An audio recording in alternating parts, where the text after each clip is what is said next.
Bonjour, je suis le Dr Ken Hervé de l'équipe d'endoscopie du CHU de Brest et dans ce tuto SFED, nous allons voir comment mettre en place une prothèse ésophagienne.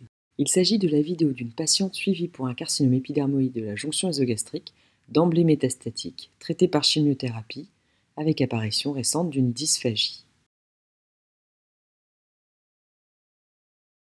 L'intervention est pratiquée chez un patient à jeun, sous anesthésie générale, avec une protection des voies aériennes supérieures par une intubation orotrachéale et, le plus souvent, en décubitus dorsal.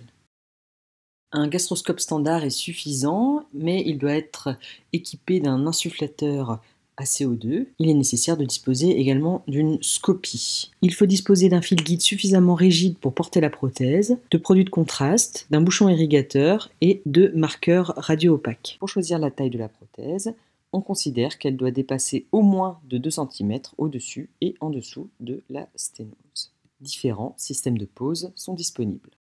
On commence par évaluer la sténose. L'endoscopie digestive haute met en évidence une sténose tumorale centrée, non franchissable par le gastroscope, située à 35 cm des arcades dentaires. On réalise d'abord une opacification de la sténose par le canal opérateur, ici au moyen d'un bouchon irrigateur. En scopie, la sténose apparaît courte, située en regard de la jonction ésogastrique.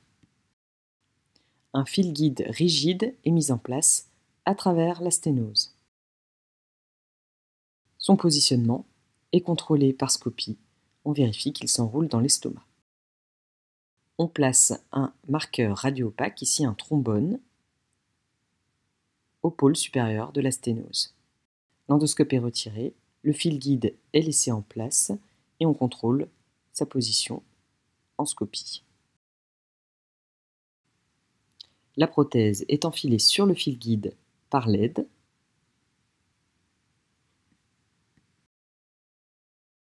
L'aide tient le fil guide à l'extrémité du cathéter porteur, ce qui permet à l'opérateur de faire coulisser la prothèse.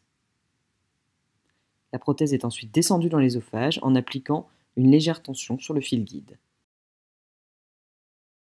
Les marqueurs radio-opaques de la prothèse permettent de la centrer sur la sténose, repérée par le marqueur positionné sur la peau. Le dispositif de sécurité est retiré. Le largage de la prothèse est l'étape la plus délicate. Un point fixe est réalisé à l'extrémité du cathéter porteur avec la main droite. La main gauche fait coulisser la gaine qui contient la prothèse jusqu'au point fixe, ce qui permet de la libérer. Le largage se fait sous contrôle fluoroscopique afin de compenser par une légère traction la migration de la prothèse en distalité. Le cathéter porteur et le fil guide sont ensuite retirés délicatement. Après vérification du positionnement de la prothèse sous scopie, la position de la prothèse est contrôlée en endoscopie sans chercher à franchir. Le niveau de son pôle supérieur par rapport aux arcades dentaires est noté. Dans les suites de l'intervention, le patient est surveillé en hospitalisation pour contrôle de la tolérance et de la réalimentation, parfois plusieurs jours. Notre attitude locale est de laisser les patients à jeun le jour de la pause et de les réalimenter progressivement à partir de J1. Une radiographie thoracique est réalisée, elle servira par la suite de référence en cas de suspicion de migration de prothèse. Un traitement antalgique est souvent nécessaire dans les premiers jours, le temps de l'expansion de la prothèse et doit parfois être maintenu par la suite. Le traitement par IPP est adapté aux patients. Voici les messages qui nous semblent importants.